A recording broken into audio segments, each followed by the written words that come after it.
So 25 years after Lincoln gave us his famous 7 years Gettysburg Address, bloodshed found its way into the streets of Lincoln's beloved Springfield, Illinois. As the man who had freed the slaves lay asleep in his grave just miles away, 2 innocent African Americans were murdered, hung from trees in response to the due process rights 2 other black men received for their alleged transgressions against local whites. The news of this riot spread. It eventually grabbed the attention of a Chicago journalist named William English Walling. Walling was the son of a wealthy Kentucky physician. He'd studied at the very best schools, first attending the University of Chicago before going on to graduate from Harvard Law School. Now, Walling's journalistic following had become quite fond of his input on what could have been considered some potentially polarizing issues of his day, which made the 1908 Springfield race riot a prime topic of discussion. So Walling goes to Springfield. He wants to get the first-hand scoop, find out exactly what happened. And he subsequently publishes his article entitled The Race War in the North. In his article, Walling calls for a revival of Lincoln's spirit, an ideal he felt meant, and I quote, treating the Negro on a plane of absolute political and capitalist equality. Walling included a call to action from his readership to come to the aid of African Americans. And his message doesn't fall on deaf ears because later that year, in September of 1908, a prominent Republican suffragist named Mary White Ovington reads Walling's article and is compelled by the need for change. So Ovington writes to Walling. She sets up a meeting between herself, Walling, and a Romanian-born Jewish social worker named Dr. Henry Moskowitz. From that meeting, this all-Caucasian trio decides to launch a campaign by issuing a national conference to discuss the rights of African Americans, to be held on the centennial of Abraham Lincoln's birthday, February 12, 1909. So invitations are sent. On the day of the event, 53 Caucasians and 7 African Americans met in New York City to discuss what needed to be done. From their time together, the group formed an organization whose focus would be on the national betterment of African Americans. You and I now know that organization as the National Association for the Advancement of Colored People. Now, I'm super excited to be here today and to share with you guys an idea because it's something that's really near and dear to my own life, something I've tried to make a focal point in my own life, but it's also something that I wholeheartedly believe is pertinent to everyone, regardless of your situation. So I'd argue that if you're here today and you have a pulse, well, if you have a heartbeat, that's the only prerequisite I need to know in order to establish that what we'll talk about today is applicable in your life. And I wanted to start by telling you the story of the formation of the NAACP, not necessarily because I'm just aiming to give you a history lesson today or because it's a story that I feel like is kind of undertold, but because it highlights quite well what we're going to talk about, which is this intersection of innovation within advocacy. But before we get going too far, I want to just take a moment real quick to pause and just to take note of something because I feel like it's worthwhile. I really feel like there's power in observation.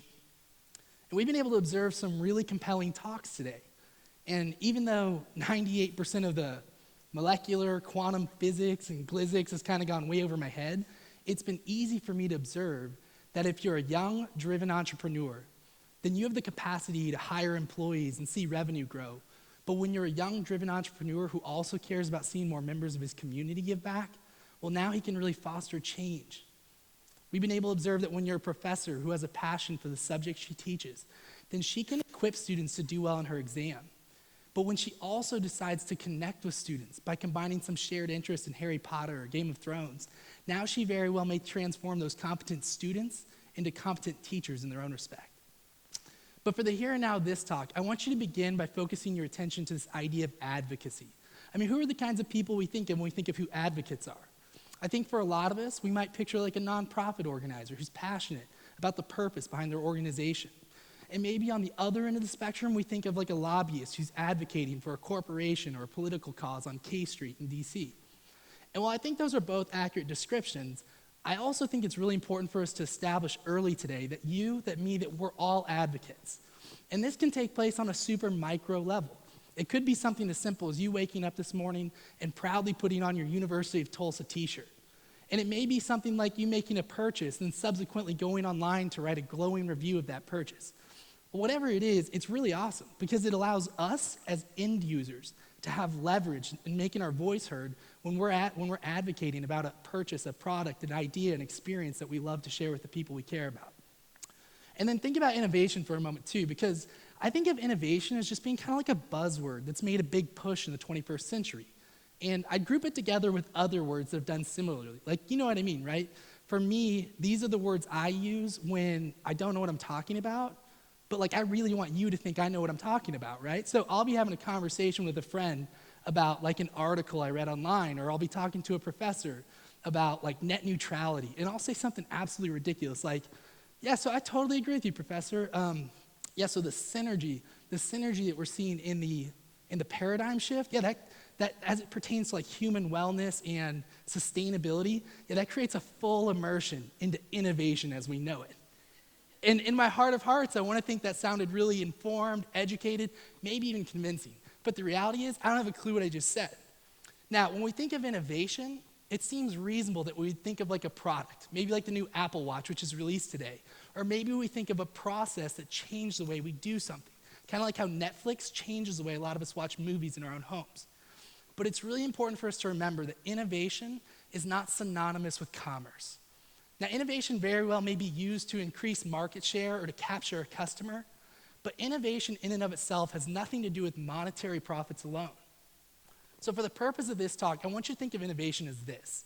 I want you to think of innovation as the outcome produced when underperformance and potential are replaced by challenging the status quo. So let me say that one more time. I want you to think of innovation as the outcome produced when underperformance and potential are replaced by challenging the status quo.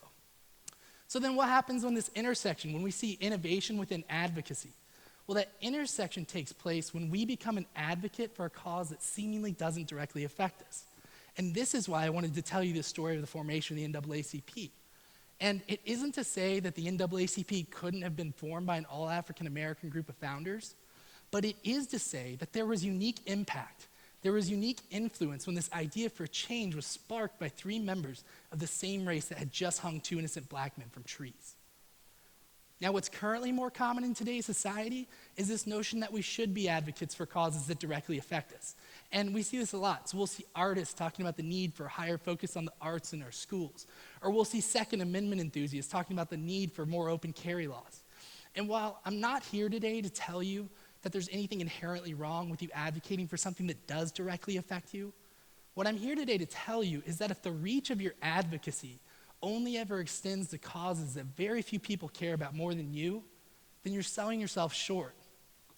And I can speak to this firsthand. Like I said earlier, I've tried to make this a focal point in my own life, and there's just been incredible value in it for me. When I made the decision to pursue a legal education, it was because I knew I wanted a career committed to this idea of championing a client, advocating for a client. But then when I got to the University of Tulsa, I also knew I wanted to be involved outside of the classroom with some organizations as well.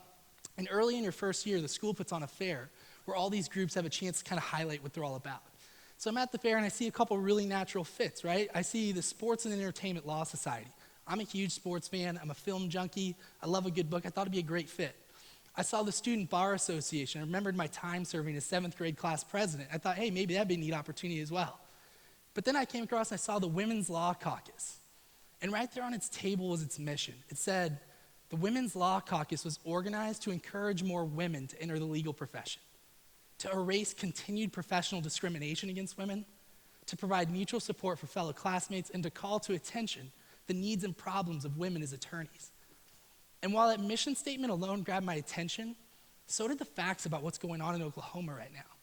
You see, Oklahoma leads the nation with the highest rate of female incarceration per capita. Amongst our female prisoners, nearly 7 out of 10 are in for nonviolent crimes, mostly drug-related.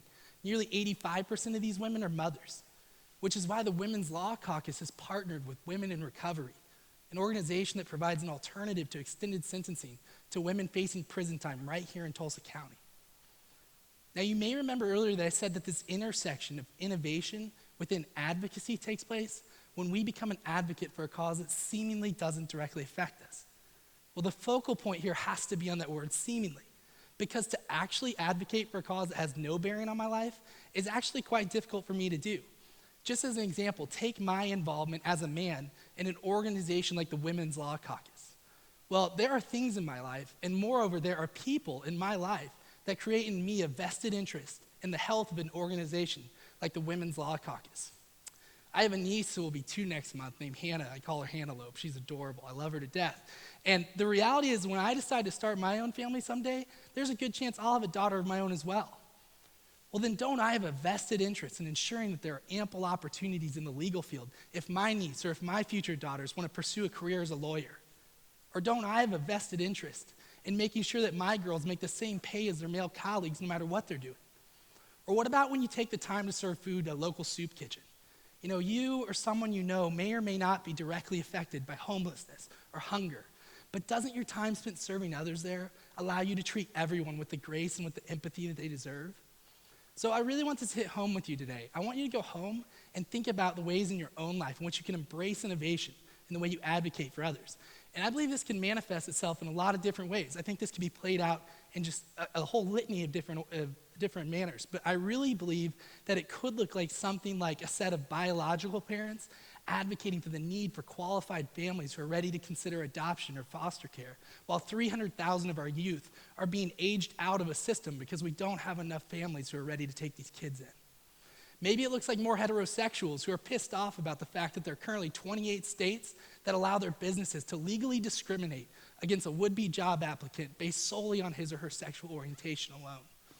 Or maybe it's more legislators getting serious about rampant incarceration of nonviolent offenders in this country, where our prison population has grown from 300,000 in 1972 to 3.2 million today. Maybe it's more doctors, more nurses, more physician's assistants who care not only about the paying patients in their hospital or office, but also the patients of the world where 1/3 of our population lacks access to essential medicines. Maybe it's more prosecutors who are ready to do something about the racial disparities amongst those facing the death penalty, where in a state like Louisiana, you're 97% more likely to get the death penalty if your victim was white than if your victim was black. Or maybe it's more men who grew up in suburbs, mentoring kids growing up hustling street curbs, where Big Brothers Big Sisters of America reports that 52% of its children involved in the organization are boys, but only 39% of its volunteers are men. It might look like more young people visiting our elderly people when their situations have forced them out of their homes and into assisted living facilities. It might be a private school family advocating for the need for adequate funding for our public schools right now. Maybe it's a pro-choice advocate mentoring the mother of an at-risk pregnancy. It might be a pro-life supporter beginning to realize that no one wants to see life not happen. It's more teachers focused on student progress rather than tenure. It's a petroleum engineer who cares about the air she breathes. It might be more city folks prioritizing supporting local farmers. What if we just had more folks who love to complain about societal issues, replace their complacency with action, as they begin to realize that, as it's been said before, an integral function of living in America is understanding that democracy wasn't meant to be a spectator sport. William English Walling had no idea the impact that his article would have. Mary White Ovington, Dr. Moskowitz, they didn't know what would happen when they decided to stand up against racial injustice. But by embracing innovation and advocating for a cause that many others might have felt like didn't have any effect on their life, they were able to see real and sustainable progress. I encourage you to do the same. Thank you.